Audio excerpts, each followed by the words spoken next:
Back to Tatum. Robinson trying to defend. Tatum for two. Oh my goodness. That's basically on two guys, because Duncan Robinson was playing him hard on that right shoulder. That's a big time shot by Tatum. Lowry throws it away. There's Romeo with the steal and the basket. And the athleticism, covering ground, gliding to the basket. Great start for Romeo. And played a lot of basketball. Eventually got himself here and is now a very rich young man. Yeah, I was happy for him to get that extension. Good move by Dennis Schroder. Going hard to the hoop and a good finish. Clean, crisp drive to the basket for Tatum with a strong inside out. Quick little crossover, takes it to the basket. Nice feed. And Parker gets two. That was an elite pass. You can see the way he checked off the defense. That was incredible. Schroder. Nice bounce pass, and Williams' strong finish. I am so impressed with the passing of Dennis Schroder.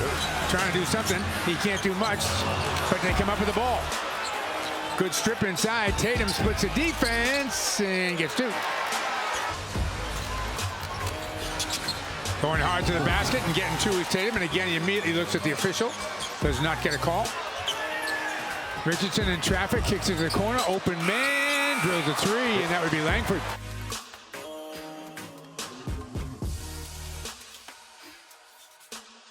He's Chris Forsberg. I am Amina Smith. The Celtics, they fall to the Miami Heat 121-100.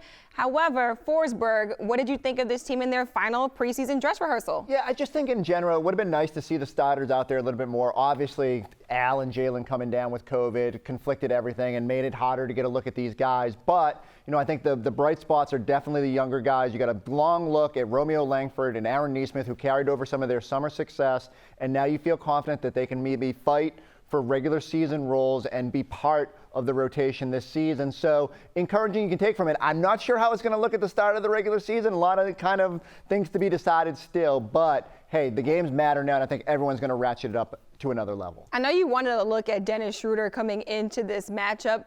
Takeaways after seeing him in this game? Yeah, so I think tonight showed like just how impactful he can be, both as a starter when you need him in a spot situation and as a guy off the bench who can just give you a little bit of offense. This team is going to need scoring, especially when Jaylen and Jayson need a little bit of help on nights or where Tatum doesn't have it going. And I think Schroder is the guy, the most likely scenario where he's going to give you that little bit of infusion. I love his aggressiveness going to the basket. If he gets to the free throw line consistently this year, he could be a real boost for this team. Romeo Langford, the unlikely hero of the preseason, 18 points tonight. How much has he grown really throughout these 4 games? Yeah, I'll admit, like, I keep saying this, but like last year, at the end of last season, there were times where his intensity waned, and I said, man, maybe Romeo just isn't going to get it. And then he kind of came out, and how ironic that he makes a good first impression with Ime Udoka on the Nets sideline by being an impactful player in the postseason, got a couple starts there, and just sort of snowballed the success.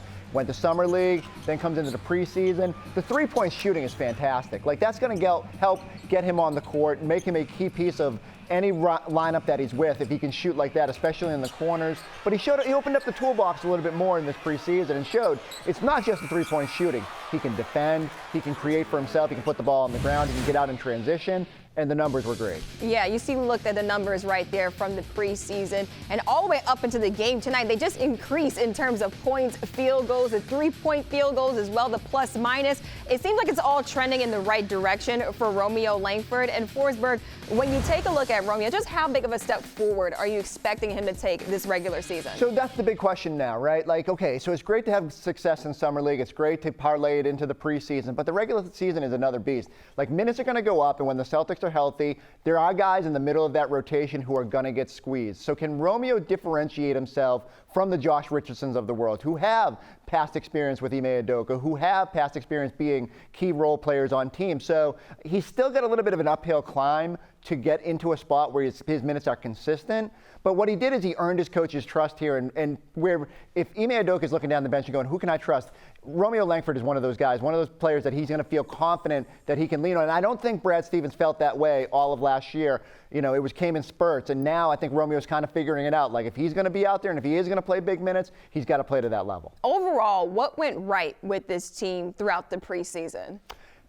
Yeah, I mean, not their luck, unfortunately. Not their luck when it comes to health, we'll tell you that. No, exactly. but like, again, I think the one of the things is, like, I didn't have a ton of questions about how Jayson Tatum was going to play, and he'll go up a level when the real games matter. And I'm curious, like, how Jaylen Brown might have fared if he didn't get hit with COVID and coming off that wrist injury. But for me, the younger guys were the big question, like, who was going to assert themselves? Really, everybody in the middle of that rotation and the bench and how that was going to look. And I think we got some glimpses of it. It's still going to be a puzzle that Ime Udoka's got to put together because of the fact that, again, not everybody was out there, but at least you feel more comfortable with some of those guys in the middle of the rotation. And Tatum with 31 minutes on the floor tonight. How did you like how he looked in the preseason? Yeah, sometimes the jump shot just didn't fall, and he looked a little bit rusty at times. But I just don't have any concern that Jayson Tatum isn't going to go up a level when the real games matter. And he had his moments, felt like in the third quarter, kind of came out and tried to set a tone.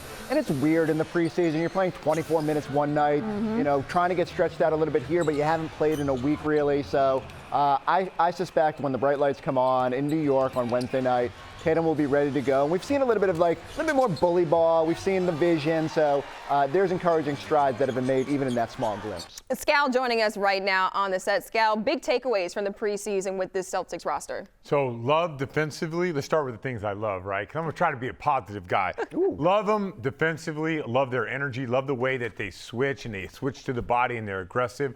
Small adjustments they have to make to when teams counter that.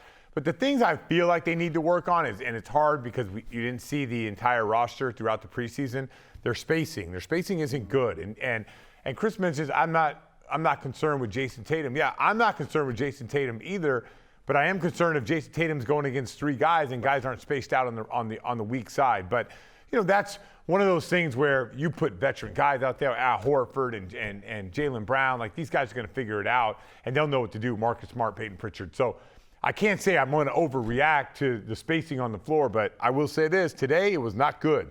Like Jayson Tatum out there with some other guys was not getting it done, and that is not what I would consider anywhere near championship level spacing, but it's early and guys are out, so we can accept it. And it wasn't just a thing tonight. It felt like there were times throughout this preseason where they had like four guys on one side of the court. You're sitting there going like, what are they doing? And some of that might just be putting in the offense and the randomness of the lineups because of how many players they're missing. But yeah, it's definitely got to be better. Scott, we talked a lot about the young guys and like kind of going up a level with Romeo and Nesmith at times. Like, how confident are you that these guys can be rotation pieces this year? So I'm going to do a Chris Forsberg on this one. I told you guys Romeo was going to be good. I was all over him last year. Did I do that? Yeah, you did do that. But the difference is, like, I was off Romeo last year. I didn't think he played hard enough. Now we're starting to see, like, a different level. I think he plays with more intensity.